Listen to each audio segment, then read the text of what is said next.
all of our phenomenal viewers, listeners, and supporters. I am your host, Brianna, podcast Bree Harris, and I am so excited to be here. If you're a new audience member, welcome. We are so grateful to have you. Welcome to another episode of Connected, where we discuss all things mental health, recovery, employment, and stories. Today, we're honored to have a very special guest who is no stranger to politics. He made history in 2022 as the first openly gay member of the Contra Costa County Board of Supervisors, a milestone that reflects both his trailblazing spirit and deep commitment to public service. He has spent decades serving the Contra Costa community, from his roots in Pleasant Hill to his notable 29-year career as a Concord Police Officer. His grandfather also served on the Board of Supervisors, as he is no stranger to politics. As a leader, he has worked tirelessly to create inclusive spaces, from establishing LGBTQIA Pride Month in Pleasant Hill to promoting social justice and human rights through his roles in various regional boards and nonprofits. Join us as we talk about his own journey through mental health, his election cycle, and further initiatives shaping Contra Costa County. Please give a warm welcome to Ken Carlson. Woo! Thank you so much. Yeah. You've given my life history so quickly. Yeah, of course. I wish I added more in there, but I was like, we gotta wrap it up. We gotta get to the point here. How are you feeling? I'm good. Yeah. I'm good. It's so good to be here with you and share my story and just talk about everything mental health and what's going on in our communities. We really, really appreciate you being here. This is my first elected official podcast and somebody who is just within that career field. So I'm really nervous. I'm actually shaking right now, but it's fine. I'll try and be really nice. It's okay. At the end of the day, like, no matter what our titles are, we're all still human. You know, we all still go through the same thing. So it is what it is. That is so true. It That is. so true. Yeah. Well, I guess like my first question right now, just to start us off, is like, how do you take care of your mental health just in everything that you deal with? Well, there used to be a day before I got into politics where I would race cars or race boats, which turned out not to be the best stress reliever because you're competitive and you're trying to win and you're trying to keep equipment working. So I moved on more to more relaxing things and try to find an opportunity or two to travel a little bit. I do a little fishing when I can, but most of it's just being around the house, taking care of the dogs, working in the yard, raising a few chickens, Oh, you know, those types cool. of things to kind of take your mind off. It gives you that opportunity to kind of clear your head and then refocus and re-energize on the really big things in life that we get to work on. Yeah, be able to just slow your mind down, slow your brain down, slow the whole process, because we could be like this all day, every day. Oh, yeah. And just fishing is like, la la la. I wish I appreciated fishing more when I was younger. My dad used to always take us on the boat, and soon as he would put that fishing pole in the water, it's like, oh my gosh, we're gonna be here all day. Now That's when you check out. Yeah, that's when you just check out. Stop. Yeah, I was a kid. I didn't know. I was ready know. to rip and run. Now that I'm an adult, I would love to go fishing right now on a boat. So that's pretty cool. Right on. Well, like I said, I appreciate you being here. Another one of my questions as well is, like, we had some members help me come up with these questions. It was really good. They wanted to know more about things that you do in the community. So, like, as someone as a crisis negotiator and with firsthand experience in mental health related situations, what do you think the biggest misconception about mental health is, particularly in law enforcement? Oh, yeah. I served not only as a crisis negotiator, which, when you use the word crisis, somebody's having a critical incident right then and there. And so managing that is one thing. But then I also served on what was called the forensic mental health team. And that was where we partnered with mental health professionals, social workers, our probation system. So it was mostly those who were interacting with law enforcement and identifying their specific issues, whether it was an addiction or ongoing mental health issues, and how to come up with a treatment plan and a process to help them, bridge the gaps of the issues and not end up interacting with the criminal justice system. And there were some great stories in there where people were so successful because you had a multifaceted approach. But what you really learn is that not every story is the same, right? Everybody is an individual, and the challenges they face, while we might think they overlap or they're the same as the other person, they're not. And so it really is an individual approach to how we address the challenges that we all face. You know, I think about my process of coming out and the challenges I face, you know, based on my age, the generation I grew up in, and the challenges that brought, my household, my parents, my religious upbringing, all of those things played into, you know, coming out and the challenges I face mentally. Yeah. And how do you work that process? Yeah. How do you come out? And I chose that career field too, right? And back in the day, even in Concord, being gay was exceptionally stressful. And so finding the right outlets, finding the right process, finding the right people to support you in that is really critical. And my story might sound like others, but again, they're not all the same. Yeah, I hear you. And it's interesting that you say that in Concord, because you think we live in California, it's liberal, like, you know, it is what it is, who cares, you know, but everybody's situation is different counties, different cities, just what parts of California you're in, it's all individual, like you said. So I appreciate you sharing that. So how were you able to kind of like just get through that? Did you have like a lot of support, or? You know, some of it was just that inner strength. There was even the time, you know, I'm a huge fan of the Rainbow Community Center, but for me, again, being fearful and facing those stresses, it was, can I go to the Rainbow Center and get the support I need? Yeah. No, that's in the neighborhood where I work. So, you know, I found help through one of our LGBTQ centers. And then you build those relationships and you learn other people's stories and you take little bits and pieces. And same thing when we talk about mental health, you know, finding those who align with you and taking little bits and pieces of their path helps you form your own path.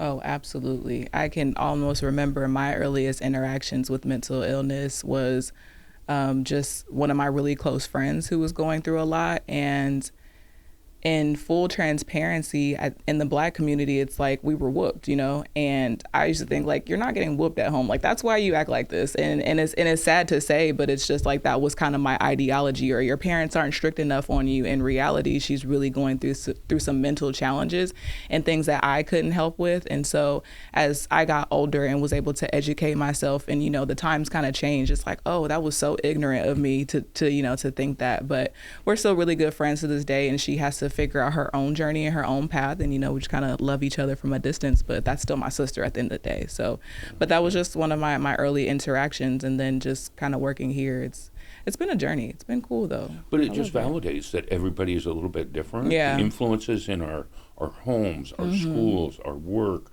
wherever it might be, let alone those mental health challenges that we might be born with, right? That they're all their own system, situations. Right. Well, so like, what are your top 5 kind of priorities that you're dealing with right now, or you and your office are dealing with right now? 5. There are actually so many, but the good news is that they do overlap. You know, when you look at, you know, supporting our immigrant population, the LGBTQ community, you know, I have kind of an obligation in the sense of being the first openly gay board member. You know, I should represent the LGBTQIA plus community, and I need to really, you know, chaperone that or lead that. So, but again, when you're talking about the issues that face the LGBTQ community, other marginalized populations, our immigrant groups, it's all, and uplifting them and supporting them. But then you talk about, well, we want to stimulate economic growth too. But that overlaps. You know, can I bring more jobs to Contra Costa County that will support those that are looking to lift themselves out of poverty, or government and social support programs, all those different things. So sustainability. So when we work on the environment, can we create jobs through the environmental work we're doing, which again will uplift those that are you know, struggling with income issues. So those are 3. I mean, it just keeps going on and on and on, and that's really it. And I'm really proud of what we've just been able to accomplish in the first 2 years.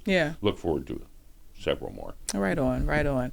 I mean, that must feel like a big sense of responsibility on your shoulder to have that.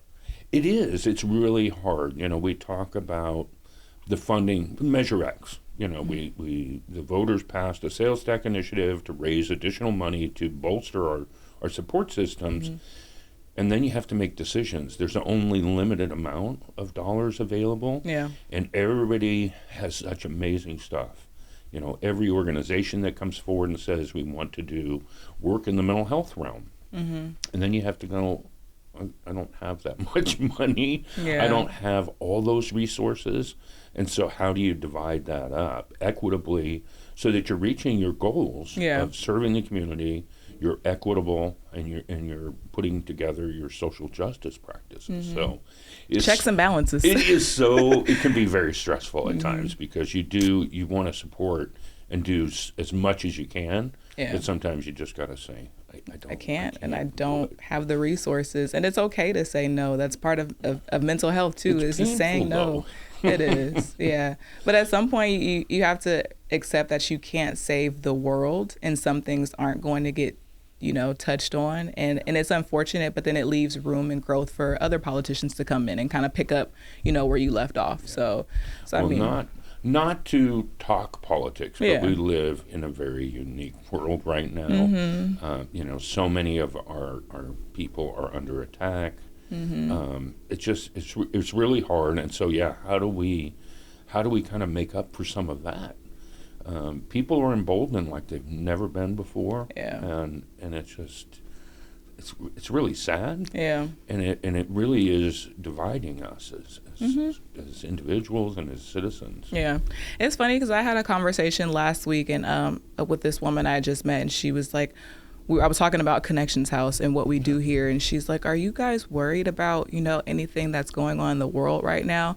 And then I was like, yes and no, but also it's like I live real life. Like my day-to-day interactions with people of all colors, shapes, and sizes, like it doesn't reflect what they're pushing in the media and what's polarizing us. And I think if we just remember that as humans, like what are your day-to-day interactions like, not what happened on the internet and all this rage like baiting stuff. Like it's just like, what are your day-to-day interactions and keep living real life, and that could be my defense mechanism. I don't know, to kind of disassociate sometimes, but at the same time it's like, I would be crying all day if I listened to what was going on in the world. So it's just how I navigate. But no, and I think that's healthy. Is really finding those you connect with and those that bring you happiness and joy. It doesn't mean it's always happy and joyful. But the end result of that interaction leads to a stronger connection, more joy. Because I could have easily been like, oh, all politicians are bad. I don't want to talk to Ken Carlson. And then I miss out on this wonderful opportunity to really get to know you and talk to you and talk about some of the issues that are plaguing the community. So it is what it is. So kind of to shift gears a little bit, we are here at Connections House. How has Connections House kind of inspired you a little bit? Again, I'm so focused on behavioral health. I've been able to serve on what was our mental health commission, and now with Prop 1 and the state's investment through bond measures. And for those who don't know what Prop 1 is, what is Prop 1? I'm sorry to cut you off. No, that's totally it. It's the Behavioral Health Act. Okay. So we had the Mental Health Services Act. Now we've changed it, and we're more all-encompassing.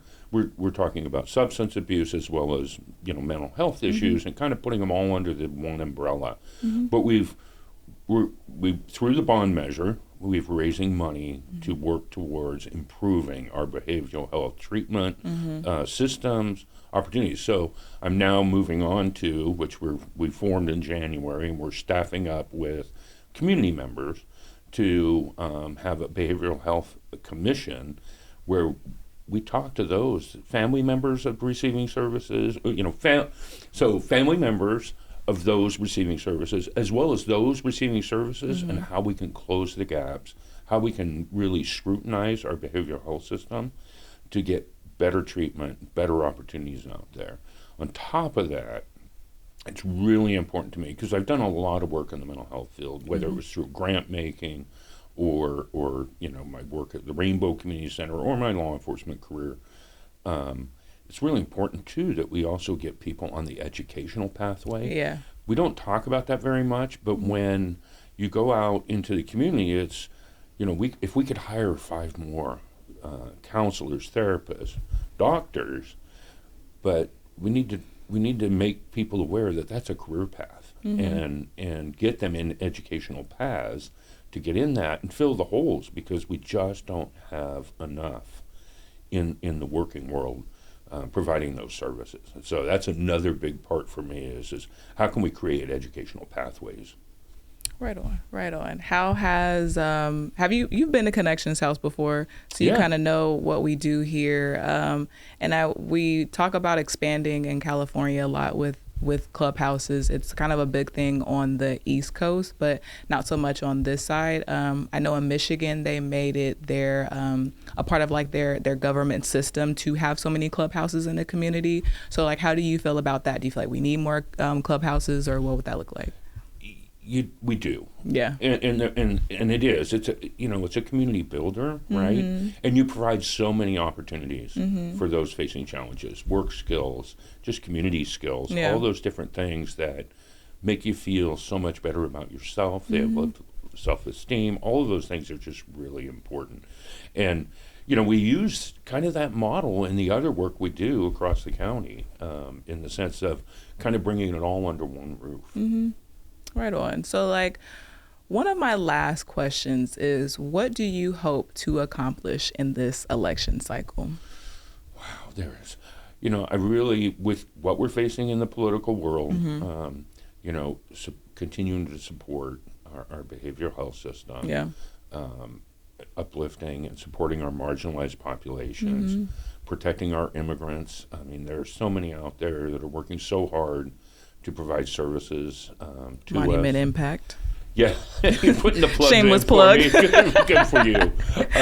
But yeah, there's just, it really is. And some of it, unfortunately, is reactionary. Yeah. There are nights where you go home and you can't sleep because it's what are the economic impacts of what's going on in our world today, and how will that impact our ability to fund and support programming that builds and uplifts and strengthens our community. And so that's what keeps me up at night is those kind of challenges, because you just we can't go back. Yeah. We need to keep moving forward. We need to keep moving forward. Well, Ken, are there any lasting things you want to let us know, you want to tell us about, you want to plug here on Connected? I want to plug you all. I mean, Connections House, the clubhouse is amazing. Again, in the partnership across the behavioral health treatment system with the county, with our community benefit organizations are just so important. And again, I just want to uplift you and support you in the work you're all doing here, but across the systems, because it's really, the health and well-being of our community members is absolutely a priority. Yeah. Yeah, right on. Well, this has been another episode of Connected. Thank you so much, Ken, for being here, and we are out of here. See ya.